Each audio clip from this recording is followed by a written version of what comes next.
2007. Paraglider Ewa Wisnierska is in the wrong place at the wrong time. Everybody was thinking, okay, we are fast enough to fly away from this cloud. But no one anticipated the immensity of the storm. It was the biggest and strongest thunderstorm that I ever saw. We knew we are playing with fire now. It was like a giant hoover sucking them up. This is the extraordinary story of a paraglider who cheated death. 10 kilometers above the Earth.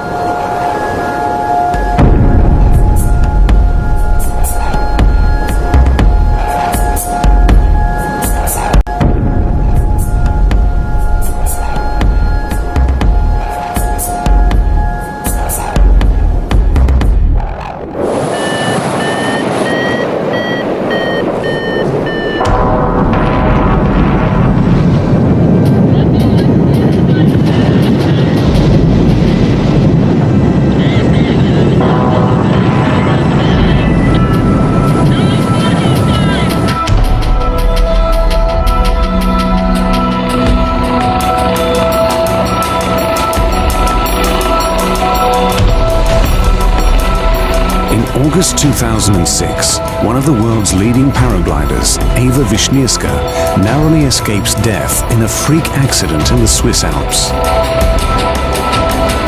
With a fractured pelvis, her dream of winning the upcoming World Championships in Australia seems over.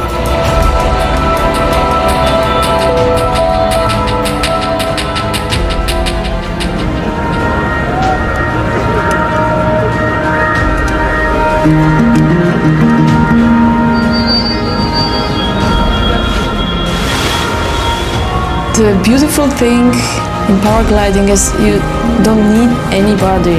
You just take your backpack, go up, and you just glide totally free. Before I started flying, I didn't really know what to do in my life. When I started paragliding, it was like a virus. I couldn't get rid of it. So I changed everything. I decided to live in a car, just following the competitions. So everything in my life was around flying. In only her 4th year of competitive flying, Ewa Wisnierska is already the top-ranked female paraglider in the world. Ewa Wisnierska, who is the first one on this event. I was the German champion, then I won one World Cup, second one, third one, fifth one, and it's like collecting the titles, and the only title I didn't own was the world champion. So of course it was a big dream to have this one. Just 6 months after fracturing her pelvis, Ewa has fought her way back into contention for the World Championship.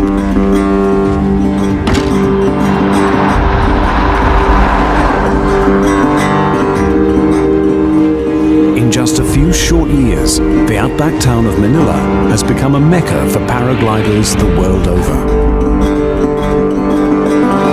150 pilots from 34 countries will challenge for the world title, the highest accolade in paragliding. Before the World Championships in Manila, I had a big accident in Switzerland. I had to work a lot on my physical strength to get to the top again. You're listening to Breakfast, ABC New England Northwest. A big hello to paraglider pilots from around the world in town for the paragliding championships. The forecast looking clear, variable winds, but some storm clouds brewing this afternoon. In the week before the World Championships, Ewa and the German team are taking part in a cross-country event called the XC Open. I wanted to participate in the XC Open, to know about the area, where are the good places, where are the difficult parts, just to be prepared for the Worlds.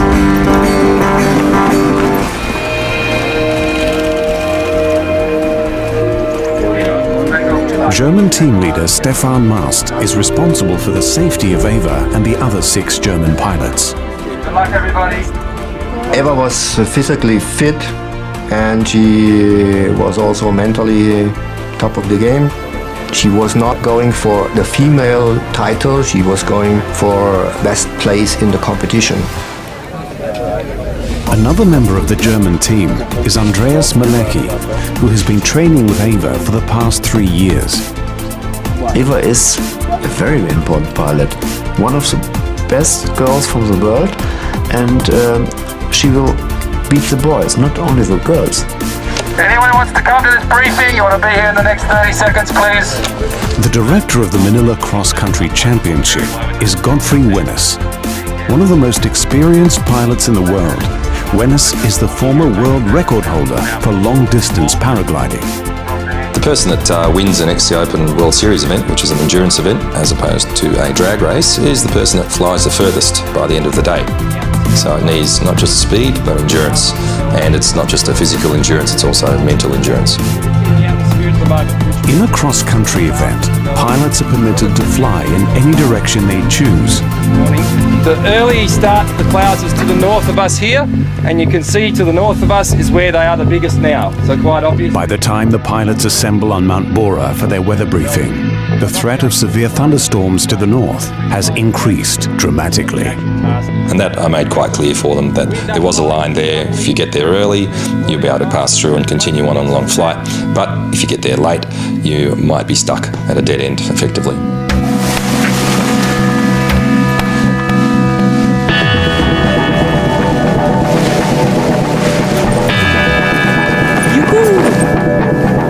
At 11:30, the pilots begin launching from Mount Bora. Basically, half an hour after the briefing, probably about half the pilots are flying. Around 50 to 60 in the air at that stage. Most headed north.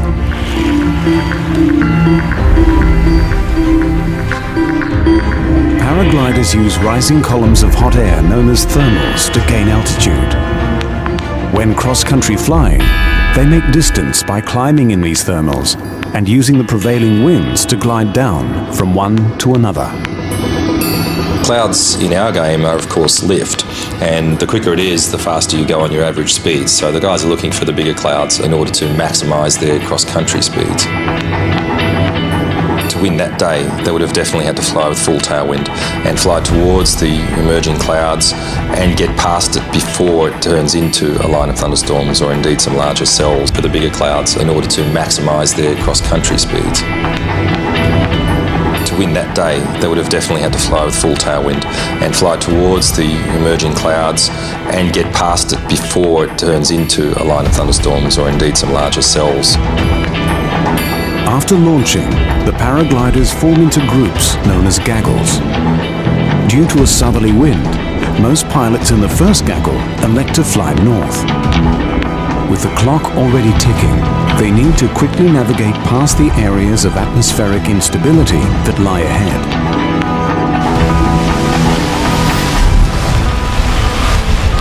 "60 minutes into the launch window, the German team prepares to take off. We didn't want to take off very early. We decided to let some people fly, so the air is marked. The thermals are already marked by the other pilots, so you can fly faster just following them. Ewa makes her pre-flight checks and sets her GPS track log to record.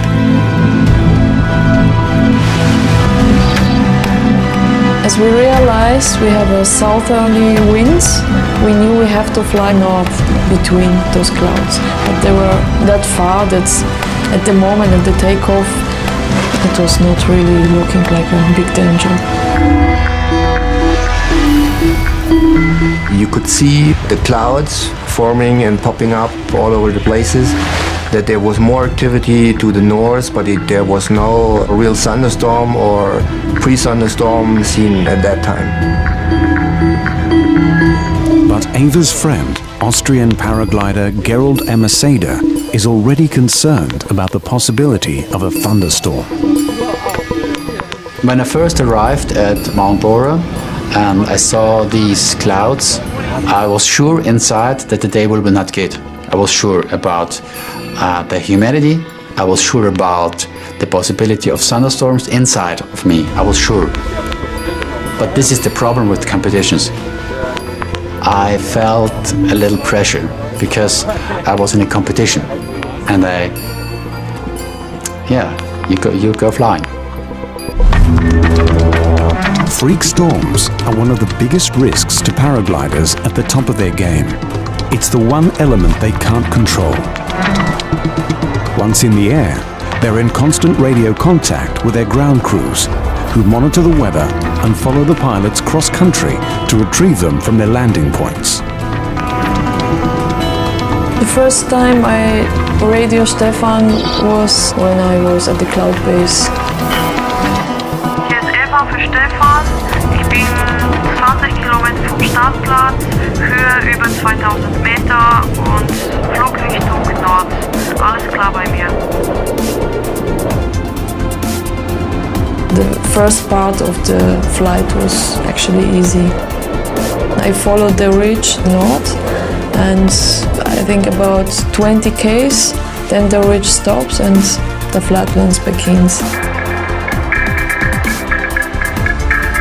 At the time when people were launching and flying, and for the first hour or two of their flight, they thought it was a relatively standard cross-country day, very unremarkable in every respect.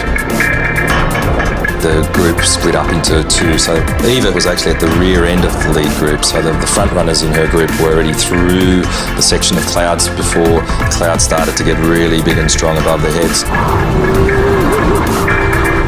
Gerald is now flying alongside Ewa at the back of the lead gaggle. I knew about the problem with the clouds, but in a race we try to find good thermals.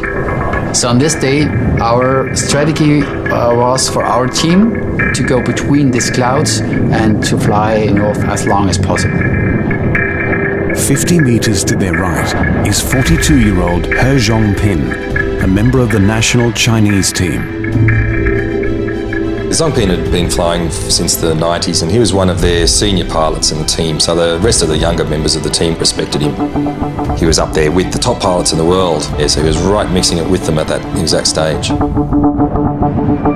A handful of pilots have successfully navigated a course past the developing storm. A small cloud in front of Ewa, Gerald and Zhongpin stands between them and clear skies. It was clear that the lead group that Ewa was in would be coming quite close to those larger clouds, and they'd be running a fine gauntlet between two of the larger cells. The clouds were really black and big, and I started to get worried about it. I started to get concerned. The two big clouds were growing really fast. We could see that it's getting very dark, so we knew we are playing with the fire now. But in front of us, the sky was looking really nice with nice cumulus clouds. Everybody was thinking, okay, we are fast enough to fly away from this cloud.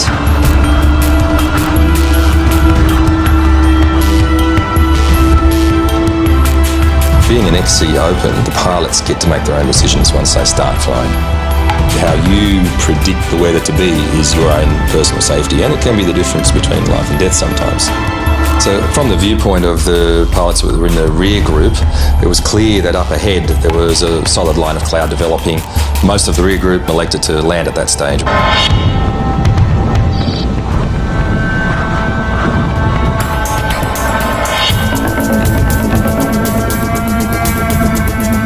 Nach 50, 60 Kilometern wurde es mir einfach viel zu heiß in der Luft. Also meine Schwelle war erreicht, wo ich einfach dachte, jetzt wird es zu gefährlich. Und dann funkte ich Stefan an und sagte, mir wird es jetzt zu gefährlich, ich gehe jetzt runter. Und in dem Augenblick habe ich dann gar nicht mehr realisiert, wo Ewa dann auch war. Aber kurz vorher war sie noch einen Kilometer vor mir. As dozens of pilots start going to ground, the severity of the storm cell is becoming apparent. The clouds were forming into very high clouds. and it started to rain, we knew there's a big difference between thunderstorms in mountain terrains and in flatlands, but actually at that time it was we underestimated it, of course. We could see a very tall, towering cumulonimbus cloud just reaching its mature phase, where it was starting to develop very, very quickly, and some rain was just starting to appear on one corner of it. I had a cloud in front of me. I knew I cannot pass below the cloud, otherwise I get sucked into the cloud with the thermal, so I decided to fly around. On the flatlands around Manila, storms normally develop slowly over a matter of hours. But today, the clouds are growing rapidly, forming a line of cumulonimbus cells. If these cells merge, they will create a severe thunderstorm. The developing small cloud the pilots are trying to fly around suddenly gets sucked into the larger clouds, creating a massive storm cell, now measuring 20 kilometers wide. Eva, being at the back end of the lead group, would have seen the leaders flying away from her, and she was desperately trying to catch them, of course, to stay in contention. She would have seen a little bit of blue still ahead, but what she wouldn't have seen was how tall the clouds were and how dark and menacing they looked at that point. Because from where we were behind, we could see this tall, towering stuff, and once you're underneath it, you can't quite tell. She wasn't alone, of course. She was with a few other very competitive pilots. In paragliding competitions, you are focused on winning, you push the limits, you just forget your safety and your life. It's kind of adrenaline and emotions, you just focus. For me, it was a race against time. I saw two Swiss pilots in front of me, I think about 500 meters. They flew between the clouds really fast. Made it. They are flying out. And I remember that I tried the same.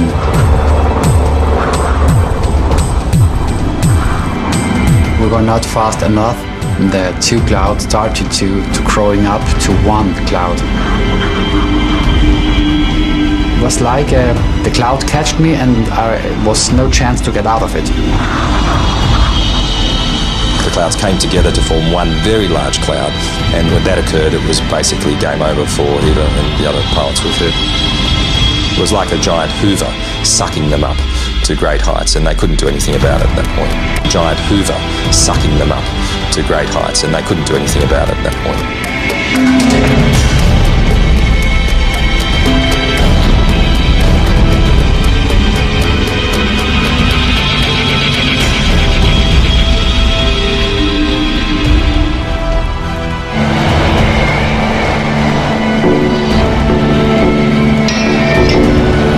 Suddenly I hit very strong lift and it sucked me into the cloud.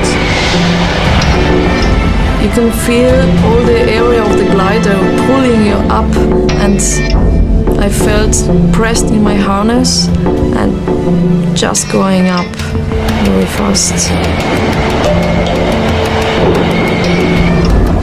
This phenomenon, known as cloud suck, is extreme lift due to a thermal at the base of towering cumulonimbus clouds. The taller the cloud, the greater the lift. At the center of the dreaded thunderstorm, this extremely strong updraft produces hail, rain, gale force winds, and cloud-to-cloud lightning. My heart was beating because I knew that we are now in a big shit and we have to go down as fast as we can. The pilots are forced to perform an emergency descent maneuver known as spiraling. A full spiral dive, the glider points at the ground, pulling a lot of G-force. Your face starts to feel like it's going back, your arms become very heavy, and all the time your instruments are beeping at you like crazy, the GPS is going and your compass is going around in circles. And that, in effect, is a very hard position to hold as well, but they know if they release it, that they'll get sucked up even quicker. I just couldn't manage, just physically. The power in the spiral is so strong that I almost black out. That spiral dive can lead to descent rates in the still air of around 20 metres a second, but the updraft itself would have been doing upwards of 30 or 40 metres per second when she got inside the cloud. So effectively she had no way to escape it whatsoever. She was stuck. I saw Ewa on the left side of my field of vision.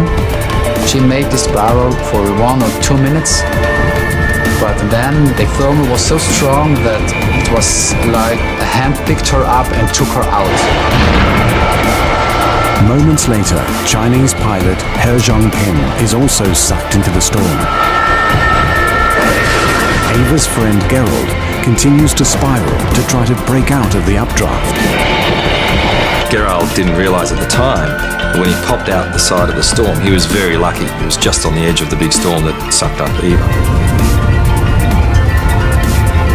I got in a smaller thermal, then I had the chance. It was just a chance to go down. I was outside of the cloud. I saw the farm, I saw my landing field, and I was sure that I can make it.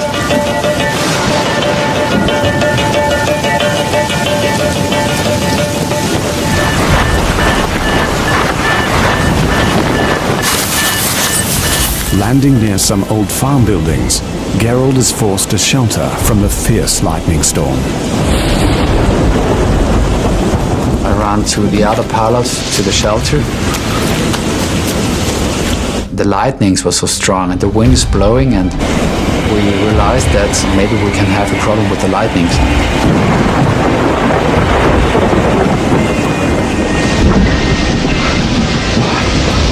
It was for me the biggest and the strongest thunderstorm that I ever saw. I was sure that Ewa and the Chinese pilots will have a big problem. Maybe they will not be alive. Gerald makes contact with the Austrian team leader. He gives him his coordinates. I started to think about that we have to wait after the thunderstorm is finished, and then we have to look around for these two pilots. I started to realize what happened. Having narrowly escaped the storm cell, Gerald is now acutely aware of the danger facing Ewa and Zhongpin.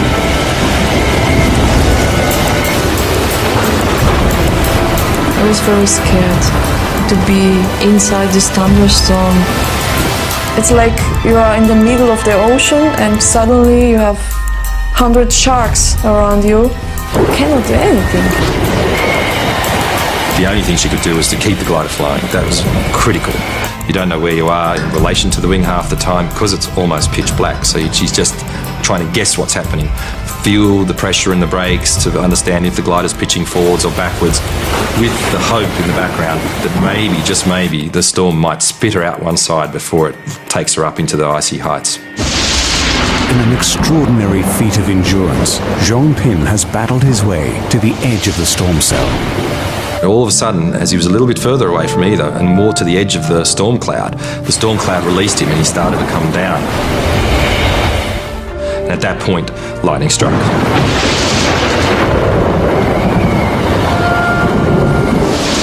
I could hear a lightning behind me.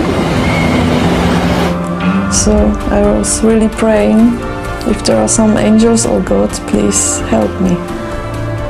And I didn't stop. I was really hoping and believing that it's gonna be alright.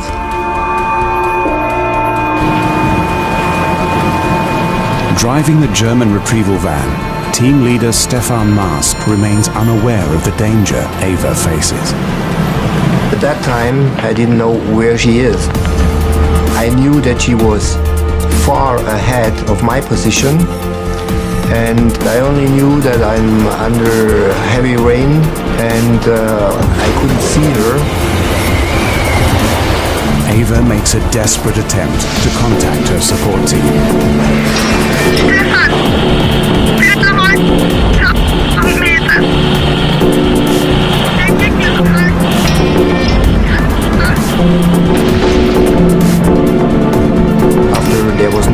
downs anymore.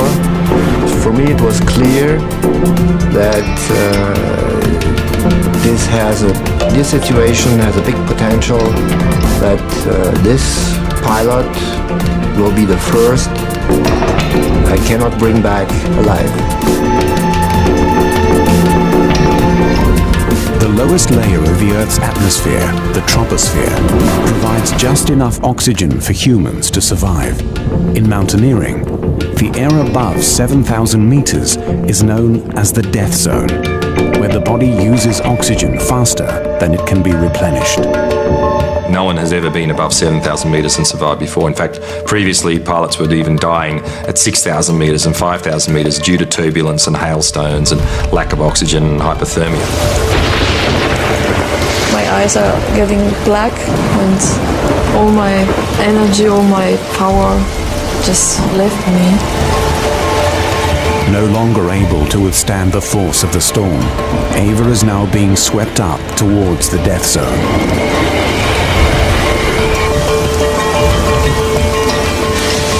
While waiting for the Austrian team to pick him up, Gerold calls Ewa's team leader, Stefan Mast.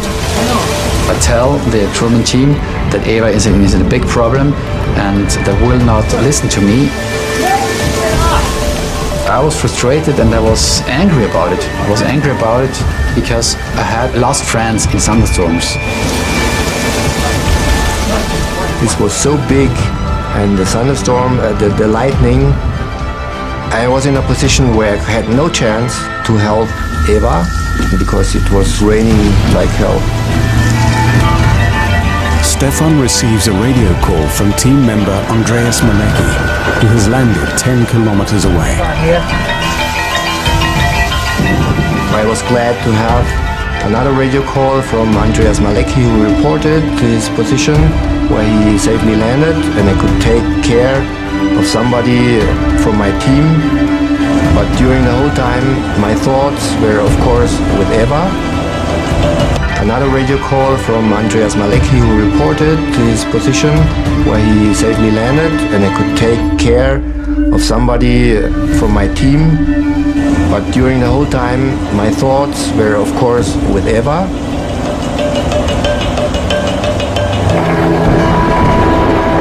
Ewa has now reached a height of almost 7,000 meters. She is now just below the death zone. The GPS recording device was recording climb rates in excess of 40 metres a second at times, which is an incredible climb rate. Having been taken up into those heights so quickly, she only had 2 minutes to acclimatise. The atmosphere is getting thinner, there's less oxygen there. It's getting colder, down to minus 40 degrees, minus 45 degrees. And then she passes out, blacks out.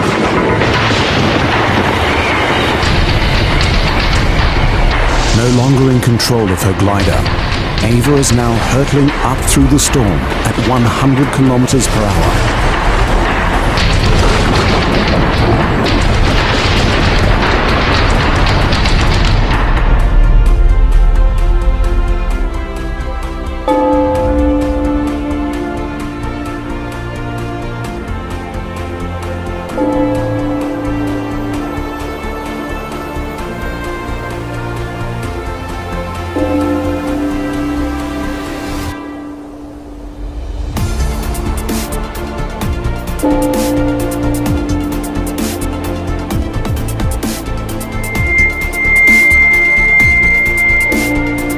Ewa's track log reads 9,946 meters. More than a kilometer higher than Mount Everest, she's at the very edge of the stratosphere.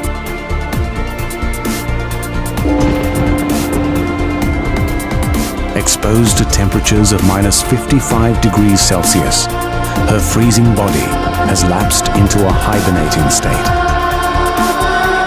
The glider kept flying at that point, and at the very top of the storm cloud, the air isn't as turbulent anymore, so it didn't actually need any piloting inputs because the paraglider is actually very stable due to a pendular situation. The pilot hangs underneath like a pendulum and gives it stability. So her being blacked out inherently wasn't such a dangerous thing. If anything, it might have even saved her life. The freezing temperature has slowed Ewa's metabolism down. Her body now focuses its remaining resources on keeping her vital organs working. Lack of oxygen at that altitude, normally you would only survive 10 or 20 seconds. Mountaineers can survive at extreme altitudes in specialist clothing, with slow acclimatization and bottled oxygen.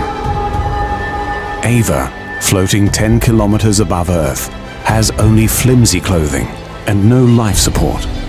She should, in theory, already be dead. She needed to get down as quick as she could before the lack of oxygen and the temperature took its toll and killed her.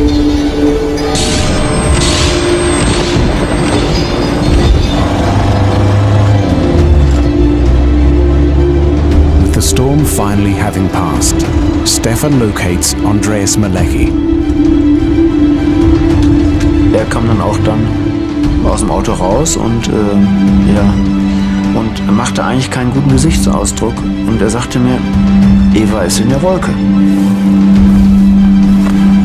We were aware that one of our pilots was missing, and he said that he thinks that we will not see her again.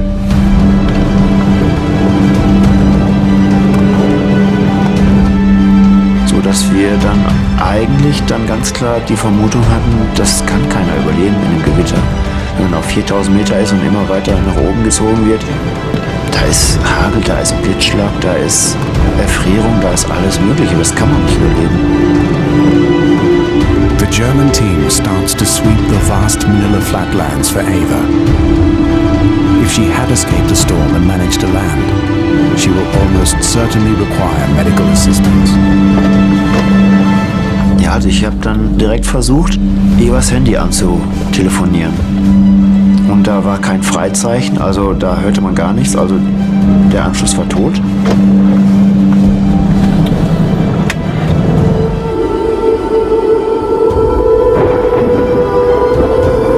Unconscious, Ewa has been floating at the edge of the stratosphere for nearly 45 minutes. No human has survived at this altitude for this length of time before.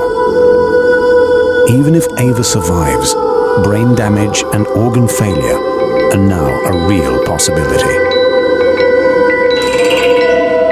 There's Ewa at over 30,000 feet in the ice crystal zone at the top of a storm cloud, being suspended by 6 kilograms of nylon called a paraglider. Her body was slumped to one side as she was unconscious. As she was leaning to one side, the glider developed a turn, a very long, lazy turn, and that's evidence from what we saw on the track log. So for about 40 to 45 minutes, she was doing very large and very smooth 360-degree turns. At minus 55 degrees Celsius, Ewa's wing has iced over, and her harness is now heavy with hail. Suddenly, the wing stalls and collapses.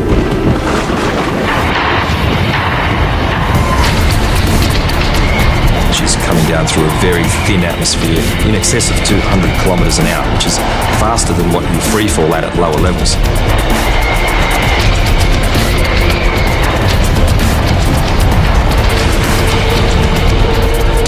So short of the lines actually snapping, it doesn't get much worse than this. She hasn't got very many seconds to go before she runs into the ground. But after dropping nearly 3,000 meters, something miraculous occurs.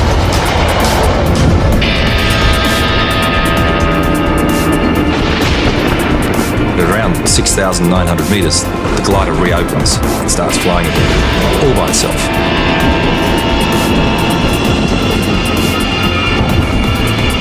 And Ewa then at that point comes to. It's increased atmosphere, more oxygen, warmer conditions. Her body has reanimated itself, and she's got a last chance now to survive and get away from this cloud.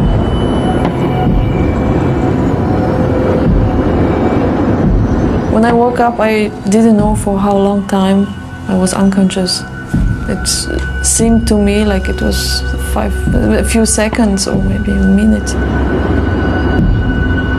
I scratched the eyes of the screen of the GPS to see the altitude, and I was still on 6,900 meters. Ewa is now just below the death zone. Disoriented and enveloped in thick cloud, she has almost zero visibility, and her glider is covered in ice. The worst thing was the amazing cold. I was still shaking, and I was just trying to fly straight. Now at the edge of the cloud, Ewa is in danger of being sucked back into the storm cell. It's not over yet. She's still got to get on the ground to be safe. She might have been slightly delirious, and that's where instinct and experience comes into play when you do things in an automatic mode. She had the presence of mind and the stubbornness and the willpower to keep flying the glider and to make good decisions. That was really critical then for her not to do something silly like perform a manoeuvre that she might lose control in, for example. A lesser pilot may have not managed to do that under those circumstances. Keep flying the glider and to make good decisions. That was really critical then for her not to do something silly like perform a manoeuvre that she might lose control in, for example. A lesser pilot may have not managed to do that under those circumstances.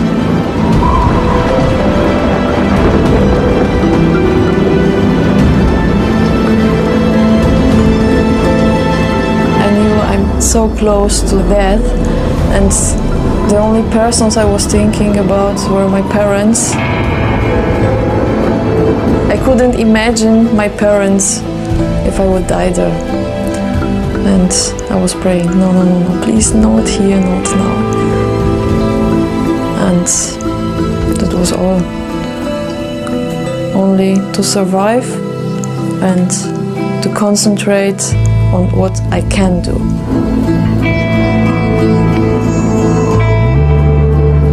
It was so cold that I realized I have to do something to get down faster, otherwise I will not survive.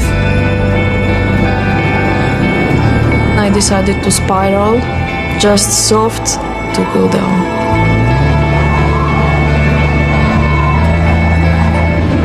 It's still a long flight to come down.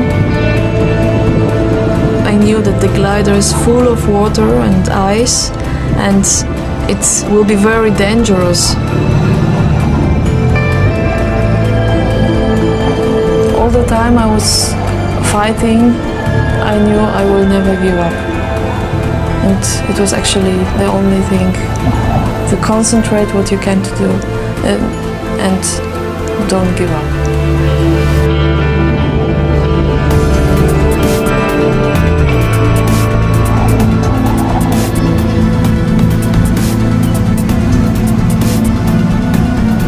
There was a rumor that one Chinese pilot was missing because there was no radio contact and nothing.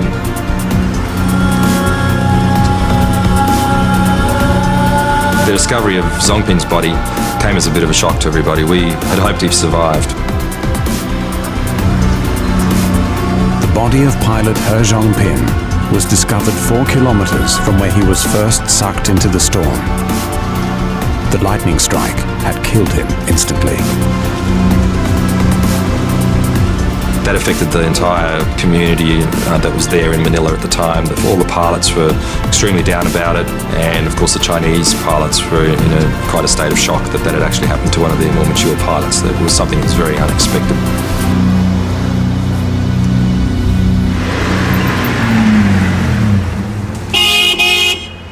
After 20 minutes, the storm has passed the Austrian pilots trapped in the barn. Now, under clear skies, the Austrian team leader reaches Gerald, and they begin their desperate search for Ewa. We didn't know where we can look, but we tried to look around for the orange wing, maybe to see her.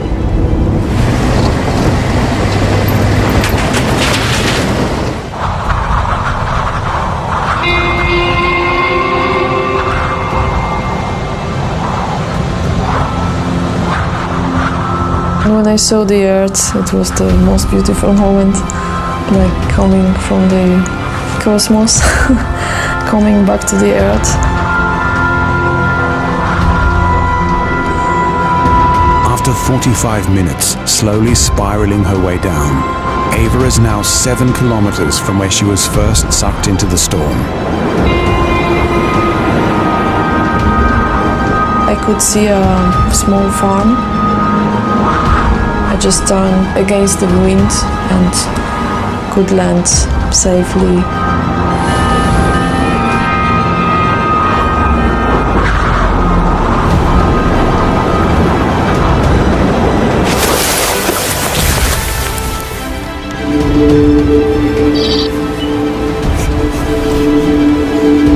Ewa has landed in an isolated paddock, far from main roads and her support team.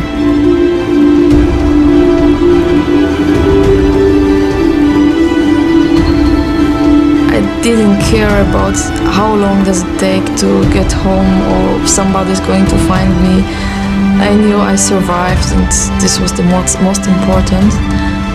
But I was so freezing that I was just thinking, what can I do to get warm?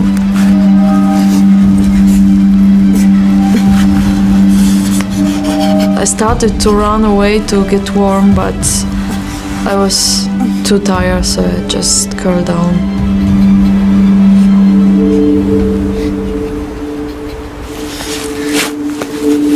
I tried again to use my radio because I thought it's warmer, maybe it works now. But it didn't work at all.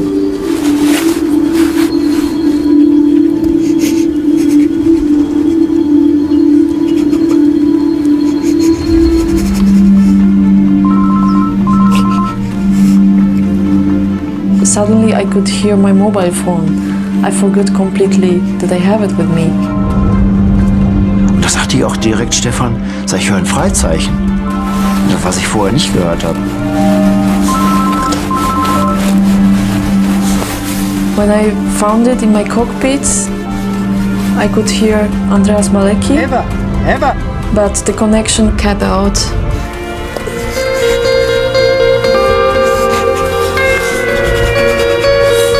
The reception was not perfect, so I decided to write the coordinates for my GPS in an SMS and send them when I have the reception again.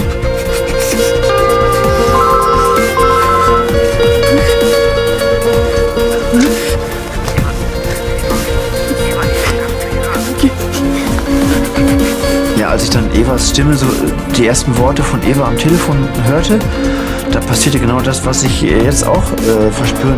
Ich bekam die Gänsehaut, es war einfach... Und sie sagte, mir ist kalt, kommt schnell. Sag ich, Ewa, gib mir uns die Koordinaten von dir. 6, 5. I was so happy I have contact with my team and I could give them the coordinates. I knew they are coming.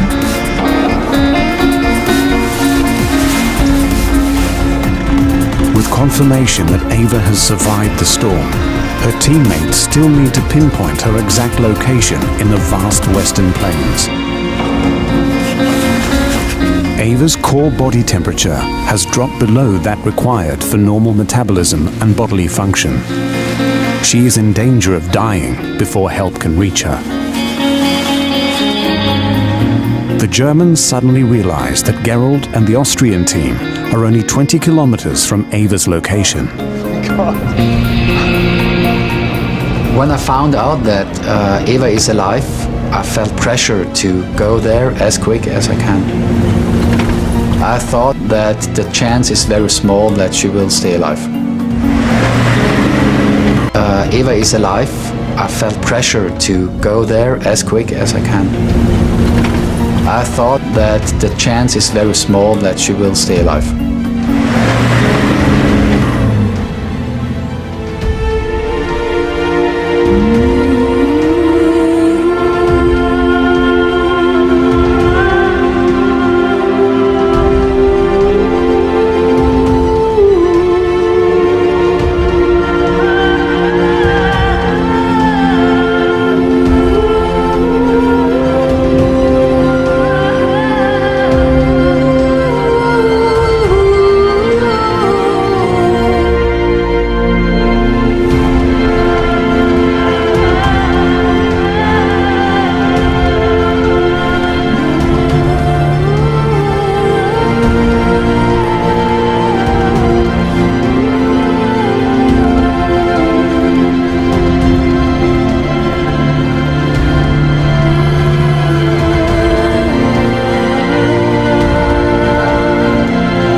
Austrian team is shocked to find Ewa's paraglider still intact and her harness almost completely filled with ice and hailstones.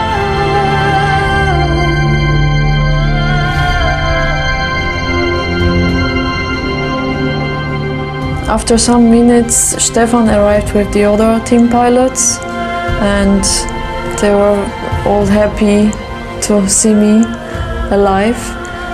And they helped me to go to the car, and Gerald with the other Austrian pilots took my gear. I called up Gottfried to ask him to which hospital we can go. And on the back seat of the car, Ewa was checking her GPS and she mentioned a few times that she was close to 10,000 meters. And he said, no, I don't believe it.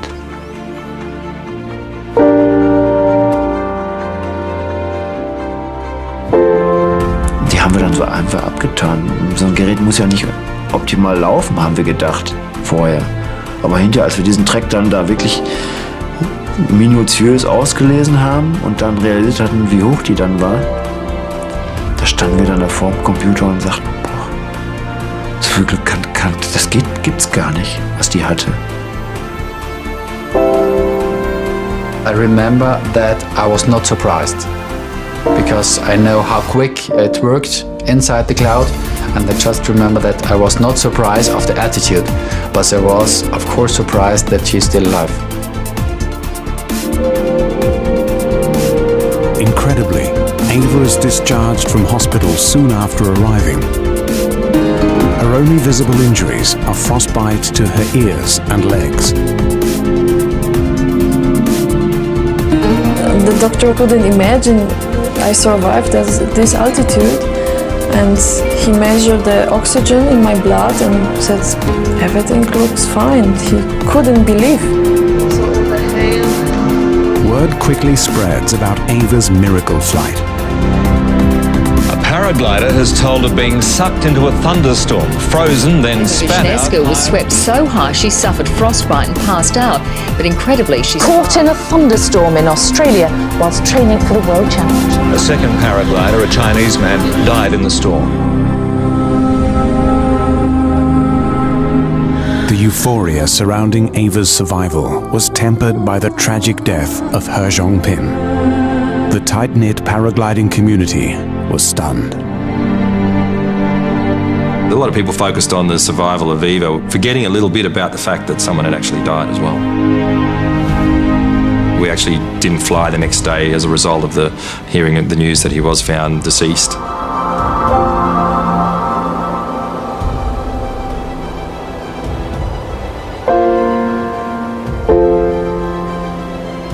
Ewa was shocked because at the moment where the track clock was stopped, probably by the lightning, the distance between Ewa and this Chinese pilot was only 500 or 600 meters.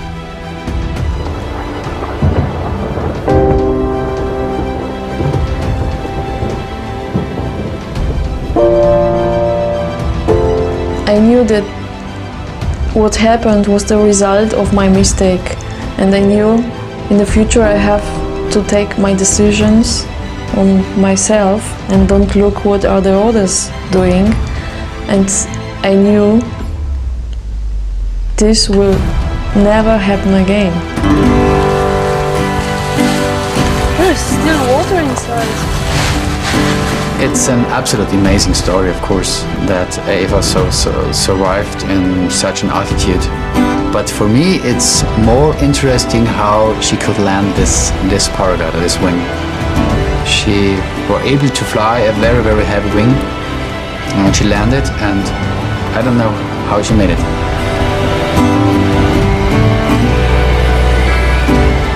This is incredible, unbelievable.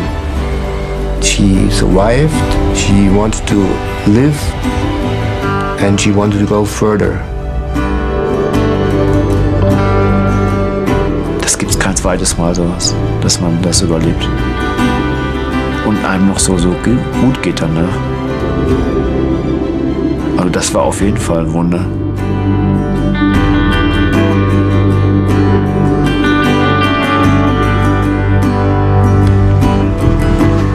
Six days later, in a remarkable show of courage, Ewa makes her way back to the summit of Mount Bora.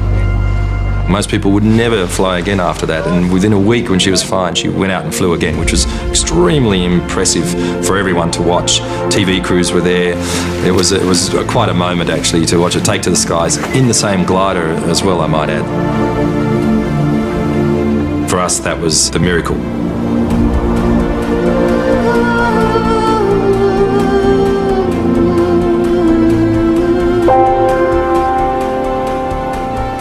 I wanted to be alone and to have my peace. I had to think about the Chinese pilot. I couldn't understand why I could survive and him not. But then I knew, okay, I was lucky. Maybe I have some special reason to stay in this world.